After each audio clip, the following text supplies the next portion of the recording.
अस्सलाम वालेकुम नाज़रीन, आप देख रहे हैं प्रोग्राम रियासत और अवाम और मैं हूं मारिया जदू। नाज़रीन, चेयरमैन नैब की मुद्दत मुलाजमत में तौसी का बड़ा फैसला होने जा रहा है।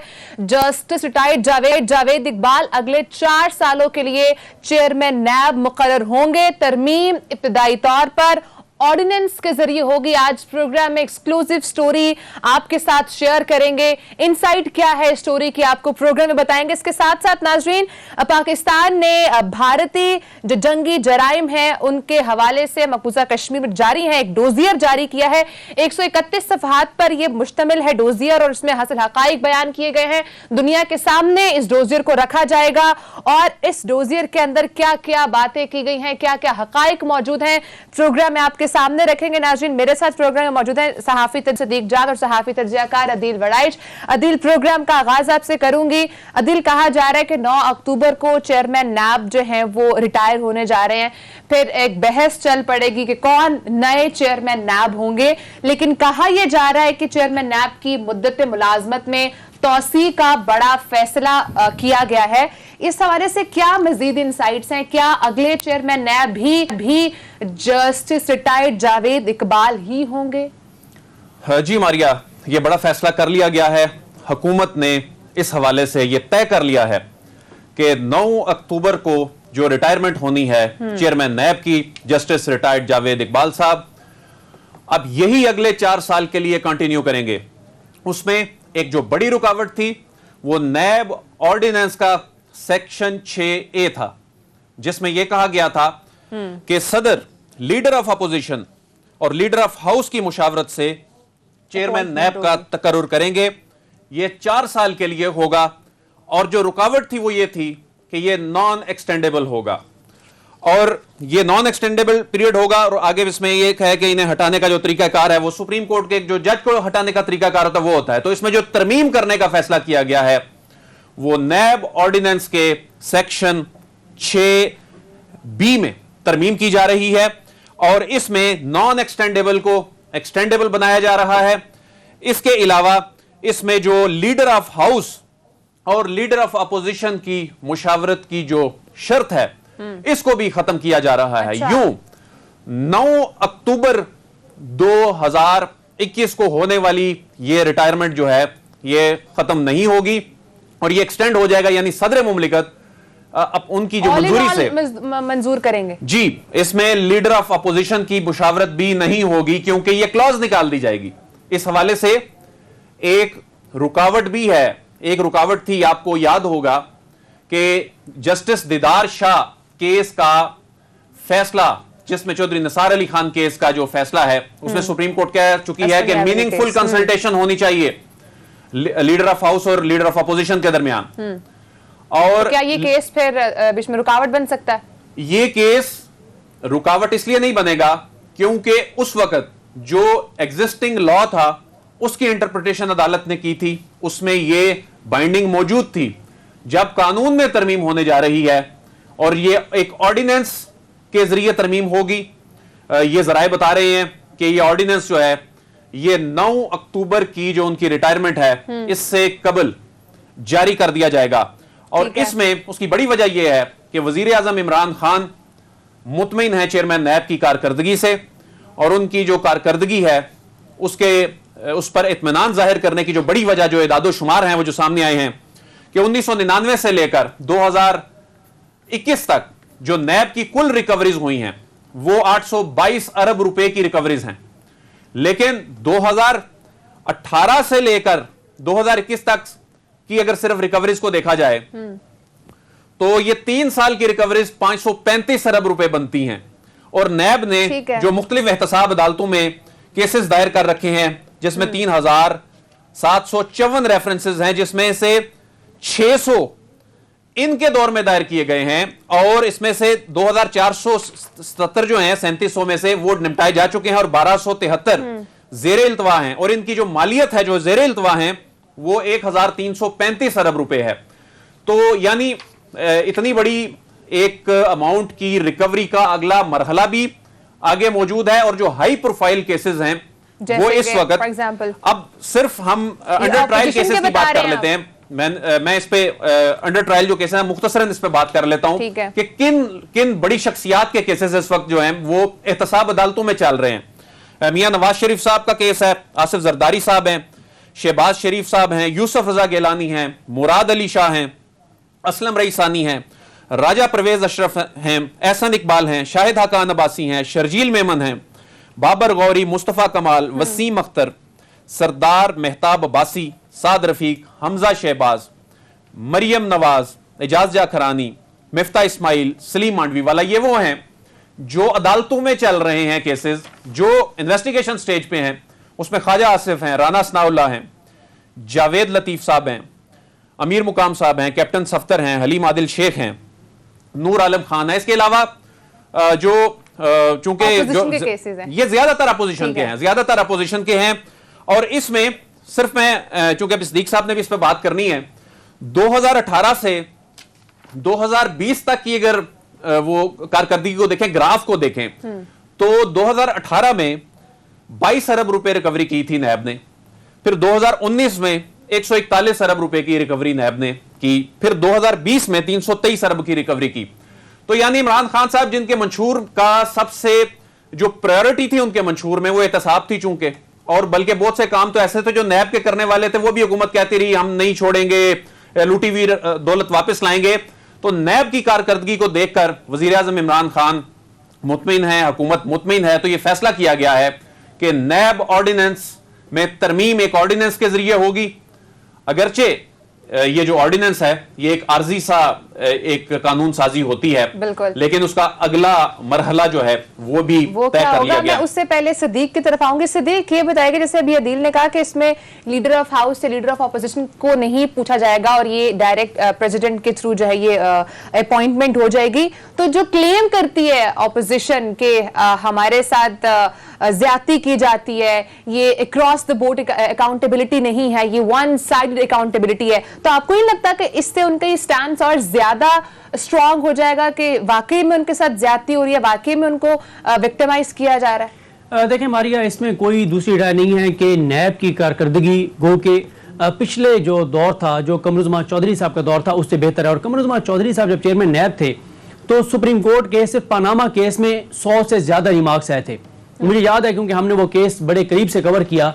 तो मैंने एक बार जो है वो चैनल 92 पर जब था तो उस वक्त ये स्टोरी भी की थी कि 100 से ज्यादा रिमार्क्स आए थे 5 जजेस के चेयरमैन नैब के खिलाफ। और इसीलिए प्राइम मिनिस्टर पाकिस्तान इमरान खान साहब उसको नैब की तारीख का स्याह तरीन दौर कहते हैं और इसमें शक भी कोई नहीं है। एक बार सिर्फ नैब ने एक बिजनेसमैन को नोटिस किया था जो मियां नवाज शरीफ साहब के बड़े लाडले थे।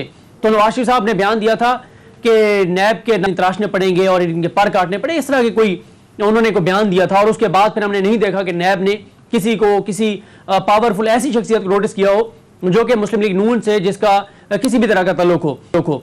लेकिन पिछले दौर से हम कंपेयर करते हैं तो बहुत बेहतर है, लेकिन अभी तक जो अवाम की तवक्कुआत है अभी तक नैब उस पर पूरा नहीं उतरता। उसकी वजूहात बहुत सी हैं। ज़ाहिर है नैब का अपना एक मौक़िफ़ है। नैब का मौक़िफ़ यह है कि भाई हमारा काम है रेफरेंस दायर करना, उसके बाद उस रेफरेंस को चलाना एहतसाब अदालत का काम है। इस पे मैं एग्री करता हूँ, ये लॉजिकल बात है कि जब नैब ने एक रेफरेंस दायर कर दिया है उस रेफरेंस को आगे चलाना एहतसाब अदालत का काम है। और कई बार नैब ने लिखा हुकूमत को कि आप एहतसाब अदालतों की तादाद बढ़ाएं, एहतसाब अदालत के जजेस को लगाएं। 1 साल हो गया सुप्रीम कोर्ट के फैसले को, आज तक वो 30 अदालतें फंक्शनल नहीं हो सकी, चाहे जिसकी भी नेग्लिजेंस है, चाहे वो वज़ीर कानून साहब की है, किसी और इदारे की है, जिसकी भी, या अदालतों से जो नाम आने थे हाई कोर्ट से वो नहीं है, जो भी वजह है, लेकिन अभी तक वो एहतसाब अदालतें एक्टिव नहीं हो सकी। लेकिन अवाम क्या चाहती थी और इमरान खान साहब से क्या तवक्कुआ थी? इमरान खान साहब का एक ही नारा था, लूटा हुआ पैसा वापस लाऊंगा। बाहर से जो पैसा वापस लाना था उसकी जिम्मेदारी बैरिस्टर शहजाद अकबर साहब को दी गई। कारकर्दगी आपके सामने, नैब ने भी जो पैसे रिकवर किए हैं, नो डाउट रिकवर किए हैं, लेकिन अवाम उन केसेस की तरफ देखना चाहती थी जिन केसेस का अदील वड़ाई साहब ने कहा कि ज़ेर इल्तबा है। देखिए पॉलिटिकल लोग, शरीफ खानदान, मुस्लिम लीग नून के मेन लोग, People's Party, fake accounts case, Asif Ali Zardari साहब का जो जेआईटी बनी थी सुप्रीम कोर्ट के हुक्म पर, साकिब निसार साहब, फैसल अरब साहब और एजाजुल हसन साहब की बेंच ने जो हुक्म जारी किया था, उसमें अगर आप पढ़ें ऐसे ऐसे इंकशाफात हैं और ऐसी ऐसी चीजें जेआईटी ने निकाल के दी थी। एक एक चीज बताई, कौन से ठेकेदार थे, कैसे पैसे लेते थे, कहां जाते थे, कैसे वो ट्रांसफर होते थे, एक एक चीज को बताया है। मसला यह है लोगों का नैब पर एतमाद उस वक्त होगा जब उन पॉलिटिकल جو شخصیات ہیں جو بہت پرومیننٹ ہیں، جب ان سے لوٹا ہوا پیسہ جو ہے وہ ریکور کیا جائے گا تو میرا خیال ہے پچھلے نیب کے دور سے کارکردگی بہتر ہے. لیکن اگر آپ کہیں کہ یہ نیب عوام کی توقعات پہ پوری اتری ہے تو عدیل وڑائی صاحب نے گو کہ بڑی سٹوری بریک کی ہے. 33 نمبر دے کے پاس کیا جا سکتا ہے لیکن عوامی توقعات پہ یہ نیب پورا نہیں ہوتا. لیکن ایک کویشچن یہ بھی ہے چونکہ آرڈیننس کے تھرو پاس ہو رہا ہے تو 120 دن کے بعد آرڈیننس تو لیپس کر جاتا ہے تو پھر کیا ہوگا؟ What will be the next step? دیکھیں یہ ایک چونکہ عارضی لیجسلیشن ہے اور اس میں 120 دن تک یہ آرڈیننس کی لائف ہوتی ہے.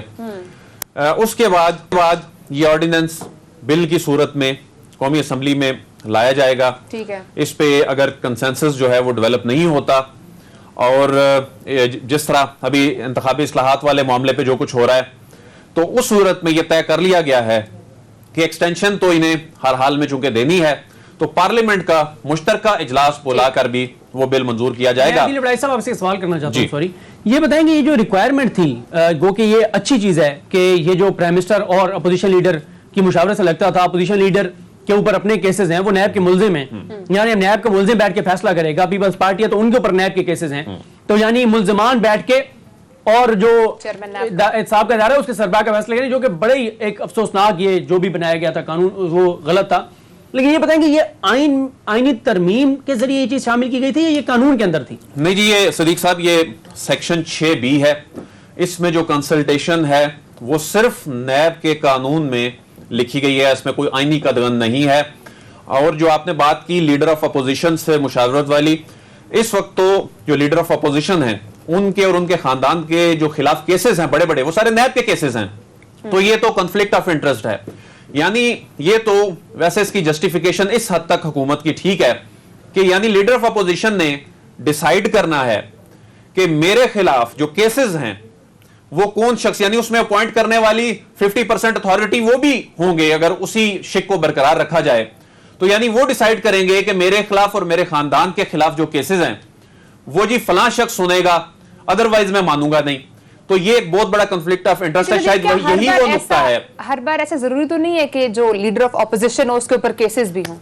دیکھیں اس حوالے سے اس نیب کی جو ابھی جو آرڈیننس کے ذریعے جو کلاز میں تو یہ چیز ختم کر دی جائے گی. اس کے بعد جب یہ معاملہ پارلیمنٹ میں آئے گا اس بات کا بھی امکان ہے کہ اس کے بعد ایکسٹینڈیبل نان ایکسٹینڈیبل 4 سال یا اس کو کم کرنا ہے زیادہ کرنا ہے، لیڈر آف اپوزیشن کے ساتھ مشاورت کرنی یا نہیں کرنی، تو وہ گیو اینڈ ٹیک کی صورت میں آگے جا کے کنسنسس کی صورت میں یہ چیزیں اس بات کا امکان ہے کہ اس بل میں ہوں. لیکن ابھی انیشلی یہ فیصلہ کیا گیا ہے آرڈیننس کے ذریعے اس میں جو ہے وہ ترمیم کی جائے گی. لیکن جو کارکردگی کی بات ہے صدیق صاحب بھی بات کر رہے تھے، اس وقت کی جو اگر پچھلے 3 سال کی کنوکشن ریٹ کی بات کریں تو نیب کا کنوکشن ریٹ جو ابھی ڈاکومنٹس ہیں ہمارے سامنے وہ 66% ہے اور یہ ماضی کے نسبت بہت بہتر ہے.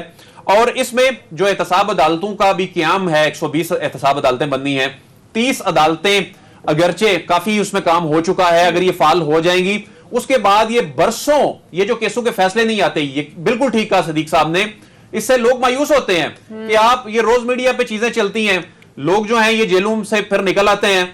اس کی بڑی ریزن یہ ہے عدالتیں ہیں کم، کیسز ہیں زیادہ. یعنی آپ دیکھیں کہ اس وقت 1273 ریفرنسز زیر التوا ہیں اور عدالتیں گنی چنی ہیں 25 عدالتیں ہیں، اس میں میکسیمم 30 اور آ جائیں گی، 120 تک بننی ہے. یوں ہی تو سپریم کورٹ نے نہیں کہا تھا.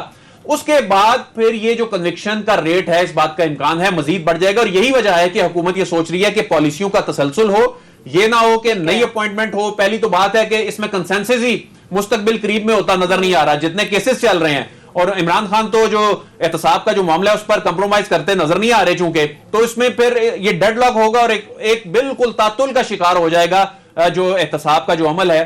تو اس حوالے سے جو توجیہ پیش کی جا رہی ہے اس قانون سازی کے حوالے سے وہ یہی ہے کہ پالیسیوں کا تسلسل بھی ہو اور کنفلکٹ آف انٹرسٹ کا جو معاملہ ہے تیسرا یہ ہے کہ وہ نیب کی کارکردگی سے بہت مطمئن ہے. چیئرمین نیب اور حالی نیب کی جو کارکردگی ہے اس سے عوام مطمئن نہیں، وزیر اعظم عمران خان صاحب مطمئن ہیں. ناظرین بریک کا ٹائم ہے، بریک کے بعد ہم بات کریں گے جو بھارتی جنگی جرائم کے اوپر جو پاکستان نے ایک ڈوزیر جاری کیا ہے جو کچھ مقبوضہ کشمیر میں ہو رہا ہے، اس ڈوزیر کے اندر تمام چیزوں کو ہائی لائٹ کیا گیا اور پاسٹ میں کیا کیا ہوتا رہا ہے اور اس ڈوزر کا کیا امپیکٹ رہے گا، اس کا کیا سگنیفیکنس ہے، اس کی ٹائمنگ کتنی اس وقت امپورٹنٹ ہے، اس کے اوپر بریک کے بعد بات کریں گے. ساتھ ہی رہیے گا.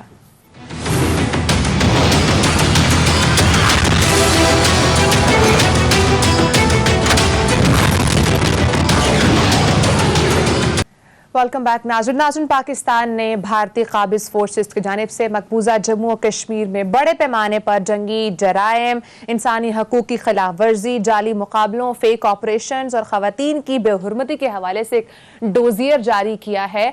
और इस वक्त ये डोजियर जारी करना कितना इम्पॉर्टेंट है, इसकी क्या सिग्निफिकेंस है, और उसके साथ साथ इस डोजियर के अंदर क्या क्या हक़ाइक़ हैं जो दुनिया के सामने लाए गए हैं। अदील, मैं आपसे जानना चाहूँगी, एक्सप्लेन कीजिएगा इस डोजियर के अंदर क्या क्या चीज़ें हैं जो हाईलाइट की गई हैं।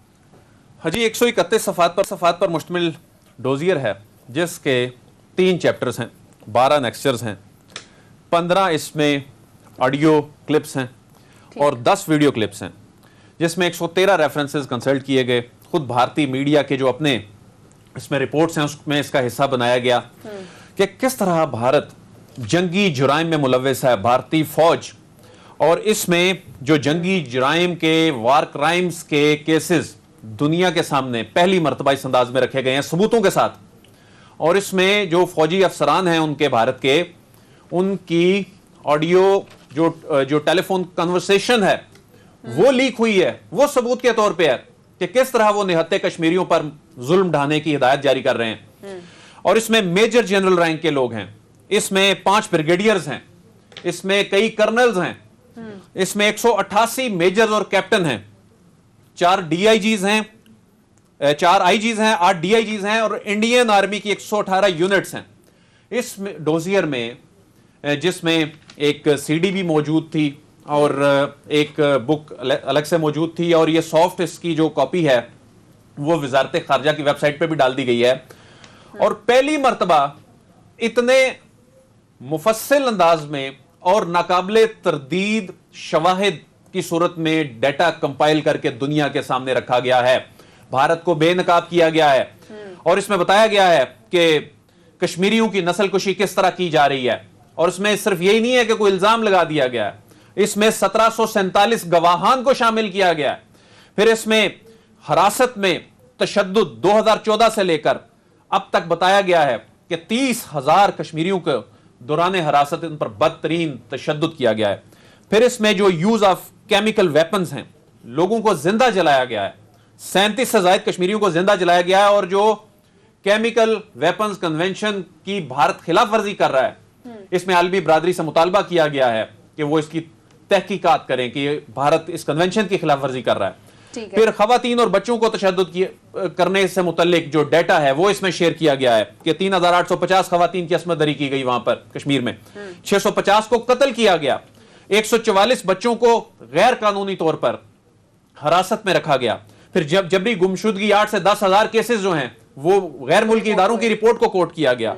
फिर पैलेट गन्स का इस्तेमाल 2014 से अब तक 120 कश्मीरियों को पैलेट गन से ना सिर्फ शहीद किया गया, 1253 नाबीना हुए, 15,500 जो हैं वो शदीद जख्मी हुए इससे। फिर कॉर्डन एंड सर्च ऑपरेशन 15,500 हुए 2014 से अब तक। और इसमें जो इंपॉर्टेंट बात है, जंगी जुराइम और उसके बाद जो दाइश का ट्रेनिंग कैंप वहां चल रहे हैं, 1 2 नहीं 5 ट्रेनिंग कैंप चल रहे हैं, उनकी लोकेशन वहां पर आइडेंटिफाई करके दुनिया के सामने रखी गई है कि ये भारत जो पाकिस्तान पे इल्जाम लगाता था खुद किस तरह दाइश की ये अमाजगा बन चुका है, तरबियतगाह बन चुका है। और इसमें 3 राजस्थान में है, 1 उत्तराखंड में है और 1 गुलमर्ग में है। और ये भारत किस तरह दहशत गर्दी को एक्सपोर्ट कर रहा है। तो ये डोजियर जो अपनी नौयत का पहला और इतना मुफस्सिल और नाकाबिले तरदीद शवाहिद के साथ दुनिया के सामने रखा गया है। डिसइंफो लैब की जो एक पहले रिपोर्ट शाया हुई थी, उसके बाद नवंबर 2020 में इसी तरह का डोजियर जारी किया गया जिसमें कुछ हकाइक भी सामने आए। तब एज सच उसका कोई इतना इम्पैक्ट नहीं पड़ा, लेकिन एक चीज हमने उसमें देखी नाजरीन के उसको किसी ने रिजेक्ट नहीं किया या किसी ने उसमें कोई क्वेश्चन रेज नहीं किया। सदीक, इस डोजियर के बाद मुझे ये बताएगा कि क्या कोई एक ऐसा इम्पैक्ट पड़ सकेगा, कोई जो हमारी इंटरनेशनल कम्युनिटी है क्या वो इस चीज को आगे फॉलो करेगी, या कोई इसका इम्पैक्ट हम आगे देखेंगे, या ये भी एक डोजियर आएगा और चला जाएगा? देखें मारिया, दुनिया से रिजल्ट तो तब आएगा, उस पर मैं बात करता हूँ, बहुत इंपॉर्टेंट इंफॉर्मेशन है जो आपने बात की। लेकिन बात यह है कि देखें एज ए पाकिस्तानी कौम हमारी भी कुछ जिम्मेदारी हैं, एज ए मीडिया भी हमारी कुछ जिम्मेदारी हैं। आप देखें कल जब ये डोजियर जारी किया गया और जब प्रेस कॉन्फ्रेंस की मुईज़ यूसुफ साहब ने, शामिम कुरैशी साहब ने और शीरी मज़ारी साहब बने और जो स्पोक्स पर्सन है, नए स्पोक्स पर्सन हैं फॉरेन ऑफिस के, उन्होंने जब ये प्रेस कॉन्फ्रेंस की तो मैं एज ए पाकिस्तानी एक्सपेक्ट कर रहा था کہ ہمارا میڈیا، اس کے بعد ٹرانسمیشنز ہوں گی. کل پورا ٹاپک یہ ہوگا کیونکہ بدقسمتی سے ہم دیکھیں گے پاکستان کے اندر تو چھوٹے چھوٹے ایشو کے اوپر اتنا زیادہ ہنگامہ برپا کیا جاتا ہے. میں یہ ایکسپیکٹ کر رہا تھا کہ اس پہ ہماری ذمہ داری ہے. یہ کشمیر کا معاملہ ہے, یہ ہم سب کا معاملہ ہے, یہ پورے پاکستان کا معاملہ ہے. یہ مودی کی جو اس وقت وہاں پہ رجیم چل رہی ہے, جو کچھ وہ چل رہے ہیں ان کو ایکسپوز کرنے کا معاملہ ہے. لیکن یہ ہماری ترجیحات نہیں ہیں. آج دیکھیں ہم اس پہ بات کر رہے ہیں, کیوں بہت سے چینل اور ٹاک شو میں کیوں نہیں بات ہوتی؟ کہا جاتا ہے جی ریٹنگ نہیں آتی. ہر چیز ریٹنگ کے لیے نہیں ہوتی, کچھ اپنے ملک کے لیے بھی کرنا پڑتا ہے, کشمیریوں کے لیے بھی کرنا پڑتا ہے. اور ہم بات کر رہے ہیں اور ہم کرتے رہیں گے اس کے اوپر بات. یہ اس وقت اتنا امپورٹنٹ ہے کہ جس طرح سے ثبوت انڈیا کیا کر رہا ہے پاکستان کے خلاف, ویڈیو گیم سے چیزیں نکال کے اور چلا رہا ہے کہ جی یہ جی ثبوت ہیں. پاکستان نے کیا کیا؟ آڈیو کالز, ثبوت, ویڈیوز. اور اس میں آپ کو 2-3 چیزیں امپورٹنٹ بتانے سے پہلے ہاں بالکل, لیکن ماریہ جو آپ نے بات کی تھی نا کہ دنیا سے اس طرح کا رسپانس نہیں آتا, محی یوسف صاحب نے بہت امپورٹنٹ بات بتائی کہ جو ہم نے پچھلا ڈوزیئر دیا تھا اس کے جواب میں ایک چیز کو بھی چیلنج نہیں کیا جا سکا. اور انہوں نے یہ بتایا کہ ٹھیک ہے دنیا ابھی وہ رسپانس نہیں دے رہی جو دینا چاہیے, جو ہم ایکسپیکٹ کرتے ہیں, جو انسانی حقوق کی پامالی پہ دنیا کو ریئیکشن دینا چاہیے.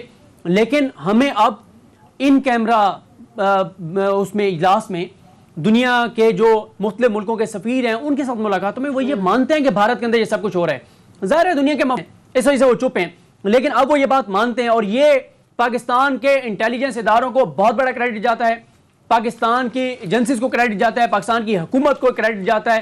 جس طرح سے دیکھیں انہوں نے اپنا کام کر دیا. ابھی ہائی لائٹ کرنا تھا.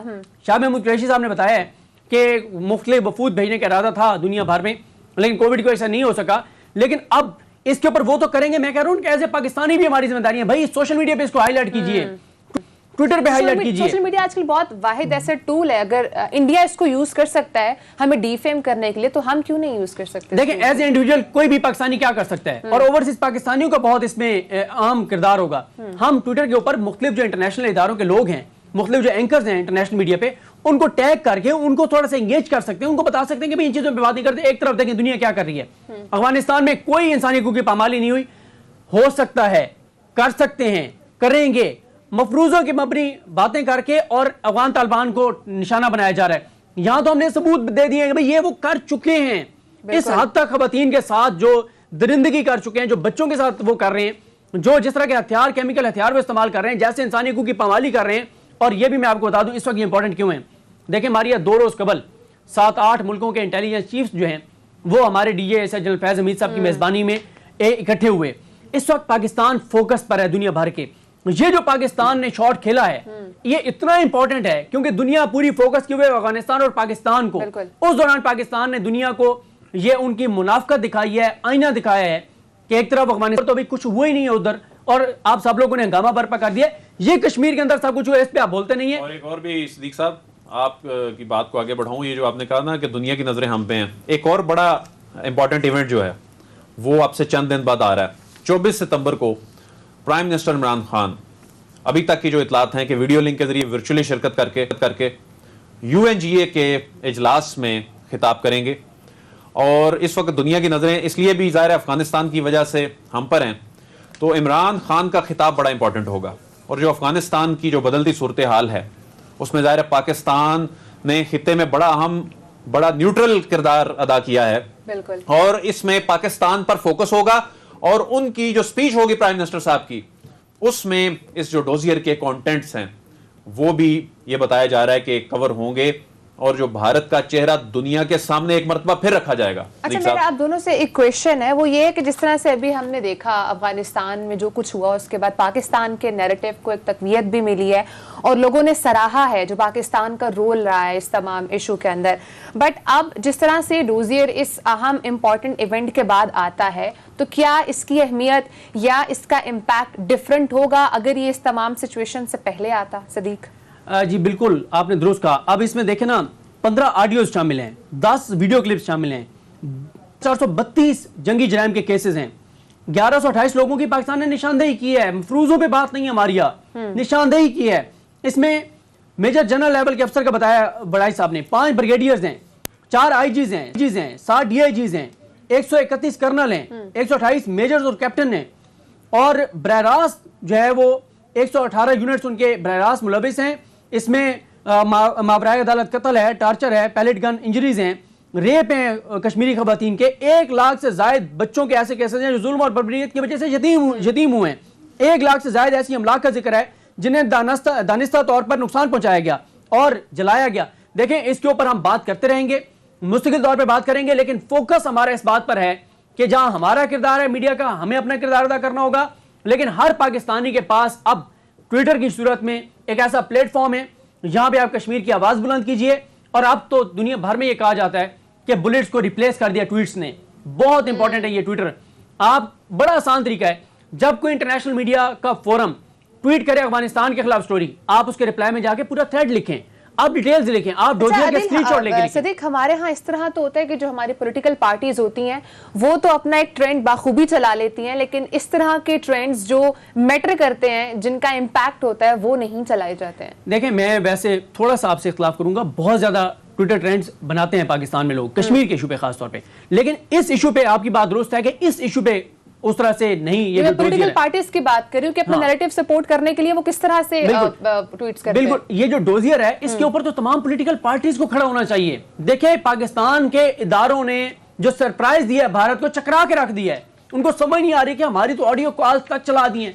अब होना क्या चाहिए, दुनिया को पूछना चाहिए, इंडिया से, मगरबी ममालिक को पूछना चाहिए, इंडिया से, इंसानी हकूक की तंजीमें, इंसानी हकूक की तंजीमों को पूछना चाहिए। और हमारे यहाँ जो बहुत सारे लिबरल्स हैं जो पाकिस्तान के एंटी बात होती है तो कोराम मचा देते हैं। मैंने मारिया देखा 15 से 20 ऐसे लोग जो पाकिस्तान के हवाले से नेगेटिव इमेज पेश करते हैं कि यहाँ पे इंसानी हकूक की बहुत पामाली हो रही है। कल हम PMDA पे बात करेंगे कि पाकिस्तान में मीडिया आजाद नहीं है, पाकिस्तान में पता नहीं इंसानी हकूक की पामाली है, पाकिस्तान में अक़लियतें गैर महफूज हैं, जो पाकिस्तान का मनफी इमेज पेश करते हैं। कल से ये आया डोजियर, मैंने एक ट्वीट नहीं देखा उन लोगों का, उन 15 से 20 नामों का। ये वो असल मसला है जिसकी तरफ फवाद चौधरी बार बार इशारा कर रहे हैं कि पाकिस्तान में कुछ होता नहीं है। परसेप्शन क्या है कि पाकिस्तान में बहुत इंसानी हकूक की पामाली है। अब पाकिस्तान की हुकूमत और इदारों ने जब भारत के हवाले से डोजियर दिया है, कितने वो 15-20 लोग हैं, कहां हैं वो, गुम हो गए हैं, सांप सूंघ गया उनको। अब वो क्यों नहीं बोलते कि कश्मीर के अंदर ये जुल्म हो रहा है। सैयद अली गिलानी साहब की मैयत के साथ जो किया गया, बिल्कुल उनकी कोई सच नहीं, तदफीन के बाद उनकी फैमिली के साथ जो किया गया, वो 15 से 20 लोग जो पाकिस्तान का मनफी इमेज पेश करते हैं, वो भारत की दरिंदगी पे क्यों नहीं बोलते, वो कश्मीर की इंसानी हकूक की पामाली पे क्यों नहीं बोलते। इसलिए ये जरूरी है कि हमें इस पे बात करनी चाहिए। और हमें ये नहीं है कि रेटिंग आती है नहीं आती, हम कम से कम इस इशू पे इंशाल्लाह दिलो जान से जो है वो काम करते रहेंगे, क्योंकि एक नेशनल एक ऐसी डिबेट है जिसके ऊपर बात करना बहुत जरूरी है। नाज़रीन, ब्रेक का टाइम हुआ है, ब्रेक के बाद नाज़रीन बात करेंगे। नए अदालती और पार्लिमानी साल का आगाज हो चुका है और अब जिसके पार्लिमानी निज़ाम पर, अदालती निज़ाम पर बहुत सारी बातें होती हैं, बहुत सारे चैलेंजेस भी सामना करना पड़ता है इस निज़ाम को। तो नए साल में क्या नए चैलेंजेस हो सकते हैं और क्या नई तब्दीलियां मुतवक्के हैं, ब्रेक के बाद से बात करेंगे, साथ रहिएगा।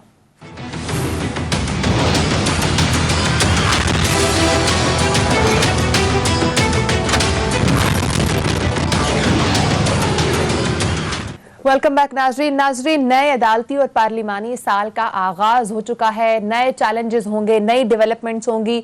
अदील, दोनों पे अलग अलग बात कर लेते। पहले हम बात कर लेते हैं नए अदालती निज़ाम पर।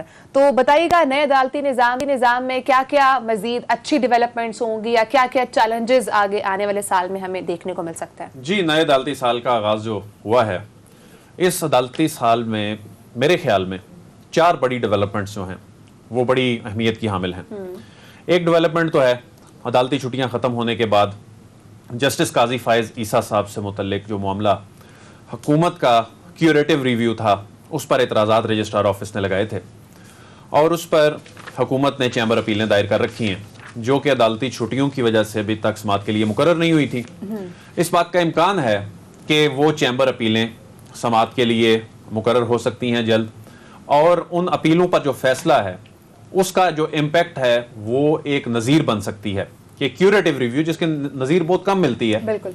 और आप ही के प्रोग्राम में हमारी ये ब्रेकिंग थी कि हुकूमत क्यूरेटिव रिव्यू दायर करने जा रही है, फिर उसने किया, एतराज़ात लग गए।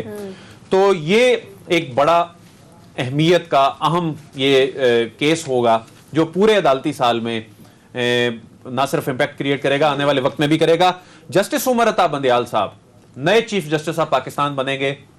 2 फरवरी को ऑनरेबल जस्टिस गुलजार अहमद साहब chief justice of Pakistan retire हो जाएंगे और जस्टिस उमर अता बंदयाल साहब जो हैं वो सितंबर यानी 17 सितंबर 2023 तक चीफ जस्टिस ऑफ पाकिस्तान के फराइज सर अंजाम देंगे। फिर जो केस, वैसे तो और बहुत से केस हैं, लेकिन जो केस 2016-17 में सुप्रीम कोर्ट ऑफ पाकिस्तान से शुरू हुआ पनामा की सूरत में, वो फिर एहतसाब अदालत में गया, सुप्रीम कोर्ट के हुक्म पर रेफरेंसेस दायर हुए, एहतसाब अदालत के फैसले आ गए, मामला इस्लामाबाद हाई कोर्ट में चला गया, और अब चूंकि मरियम नवाज की अपीलें जो हैं उन पर जो मामला मेरिट्स तक पहुंच गया है, तो जब मामला मेरिट्स पे पहुंच जाए तो उसका मतलब है कि इस्लामाबाद हाई कोर्ट में शायद इसी अदालती साल में ये मामला निपटा दिया जाए। उसका कोई भी फैसला होगा तो ये मामला फिर सुप्रीम कोर्ट ऑफ पाकिस्तान में आएगा, यानी इसको फाइनलिटी मिलती नजर आ रही है। इसी साल में भी हो सकता है, तो क्योंकि सुप्रीम कोर्ट में जब जाहिर आना है तो उसके बाद फिर सुप्रीम कोर्ट ने अपना टाइम भी लेना है। लेकिन जो सबसे इंपॉर्टेंट है, जो चैलेंज भी है, वो जुडिशियल कमीशन ऑफ पाकिस्तान का मामला है। और आज होने वाली तकरीब जो फुल कोर्ट थी उसमें भी फोकस यही रहा। जो जजेस की तकर्री का मामला है, इसमें जो सीनियरिटी है जजेस की, उसकी बुनियाद पे एलिवेशन होनी चाहिए या काबिलियत की बुनियाद पे होनी चाहिए। और इसमें जस्टिस आयशा मलिक साहिबा वाला जो फैसला है अभी रिसेंटली, जिसमें डेडलॉक पैदा हुआ, और यही वजह है कि आज अटॉर्नी जनरल ने भी ये कहा कि इस जो गुजर गया अदालती साल, इसमें एक जज की कमी थी, और इसकी वजह यह थी कि जो निस्फ से ज्यादा आबादी की नुमाइंदगी नहीं हो पाई अदालत में, यानी जस्टिस आयशा मलिक साहिबा की जानिब उनका इशारा था। तो ये इस अदालती साल में एक बहुत बड़ा चैलेंज इसलिए होगा कि उसमें एक डेडलॉक है, और एक सुप्रीम कोर्ट के जो जज हैं वो चूंकि कम हैं, तो उनको लेकर आना है। और आज चीफ जस्टिस ऑफ पाकिस्तान ने भी इस पे बात की। इसके बाद फिर पार्लिमानी साल पे भी बात करेंगे, लेकिन अगर मैं सदीक की तरफ जाऊंगी। सदीक, कुछ डेवलपमेंट्स की अदील ने बात की है, प्लस चैलेंज की भी बात की है। जिस तरह उन्होंने कहा है कि जजेस के अपॉइंटमेंट सीनियरिटी के लिहाज से एक बहुत बड़ा चैलेंज है। इसके अलावा भी क्या कोई चैलेंजेस नए अदालती निज़ाम में देखने को मिल सकते हैं? देखें, बहुत से चैलेंजेस हैं। कुछ तो अदील वड़ाई साहब ने बता दिया, और आज जो अदील वड़ाई साहब ने खबर ब्रेक की प्रोग्राम में कि चेयरमैन नैब को जो है वो तोसी देने का जो फैसला किया गया, ऑर्डिनेंस आएगा। एक तो ये ऑर्डिनेंस चैलेंज होगा इस्लामाबाद हाई कोर्ट में, और ये बड़ा इंपॉर्टेंट है क्योंकि आपको पता है कि एहतसाब का मामला जो है वो पूरे पाकिस्तान के साथ जुड़ा हुआ है, और जब ये चैलेंज होगा तो ज़ाहिर है इस पर अदालत ही फैसला करेगी कि आया हुकूमत ये ऑर्डिनेंस जारी कर सकती थी, नहीं कर सकती थी। ये बहुत इंपॉर्टेंट मामला होगा जो कि अदालत में जाएगा। दूसरा जो बहुत इंपॉर्टेंट मामला है जिस पे इस वक्त सबसे ज़्यादा बहस हो रही है, जिस पे हम कल खैर बात करेंगे, वो PMDA। ये भी अदालत में जाएगा इसी अदालती साल में, इसके ऊपर फैसला होगा। और ये भी पाकिस्तान से जुड़ी हुई बड़ी डेवलपमेंट होगी, क्योंकि इस वक्त पाकिस्तान का सबसे बड़ा मसला 5th जनरेशन वॉर है। जिस तरह से पाकिस्तान और पाकिस्तान के इदारों के खिलाफ फेक न्यूज़ आती है और पाकिस्तान को बदनाम करने की कोशिश की जाती है। ठीक है। तीसरा जो मामला है वो भी 2023 के इलेक्शन से जुड़ा हुआ सबसे बड़ा मामला, EVM BVM का मामला, ओवरसीज पाकिस्तानियों को वोट की सहूलत देने का मामला। ये मामला भी अदालत में जाता हुआ नजर आ रहा है, और इसी अदालती साल में इसके ऊपर फैसला होगा। चौथा जो मामला दिल वड़ाई साहब ने कहा, मरियम नवाज साहिबा का सियासी मुस्तकबिल, और ये मरियम साहिबा का सियासी मुस्तकबिल नहीं है, ये शरीफ खानदान के सियासी मुस्तकबिल का मामला है। उनका जो मामला है उसके ऊपर भी फैसला इसी अदालती साल में होगा। अगर इस्लामाबाद हाई कोर्ट से उनकी कन्विक्शन बरकरार रहती है, वो इस्लामाबाद हाई कोर्ट से गिरफ्तार होकर और जेल चली जाएंगी, फिर वो चैलेंज करेंगे इस्लामाबाद हाई कोर्ट के फैसले को सुप्रीम कोर्ट ऑफ पाकिस्तान में, और अगर वहां से वो बरी होती हैं तो बाहर आएंगी, वरना 7 साल तक वो जेल रहेंगी। और ये भी हो सकता है कि इस्लामाबाद हाई कोर्ट से बरी हो जाए, सुप्रीम कोर्ट से भी बरियत बरकरार है, या सुप्रीम कोर्ट कन्विक्शन बहाल कर दे, तो ये फैसला भी इसी अदालती साल में होना है। और फिर नवाज शरीफ साहब की वापसी का मामला बहुत ज्यादा जेर बहस है। उनकी वापसी अगर होती है तो ये मामला भी अदालतों से जुड़ा हुआ है। उसकी वजह यह है कि जैसे वो एयरपोर्ट पर पहुंचेंगे तो एयरपोर्ट से वो गिरफ्तार होकर जेल चले जाएंगे, और उसके बाद उनका मामला भी अदालतों में जाएगा। और जैसे दिल वड़ाई साहब ने कहा कि काजी फैसल साहब का मामला है, फिर पेंडिंग केसेस जो है वो बहुत ज्यादा बढ़ गए हैं क्योंकि कोविड की वजह से उस तरह से अदालती मामला नहीं चल सके। फिर एक अदालत के अंदर बहुत सारे मामला जजेस के दरमियान चल रहे हैं, वो भी इंपॉर्टेंट होगा। और खास तौर पे उमर बंदयाल साहब का जो टेन्योर है वो बहुत ही इस हवाले से इंपॉर्टेंट होगा। नाज़रीन, कोशिश करेंगे कल के प्रोग्राम में जो नया पार्लिमानी इसके चैलेंजेस और क्या मजीद डेवलपमेंट्स होंगी उस पर बात कर सके, क्योंकि वक्त खत्म हो चुका है। इंशाल्लाह आपसे कल मुलाकात होगी। अपना ख्याल रखिएगा। अल्लाह हाफिज।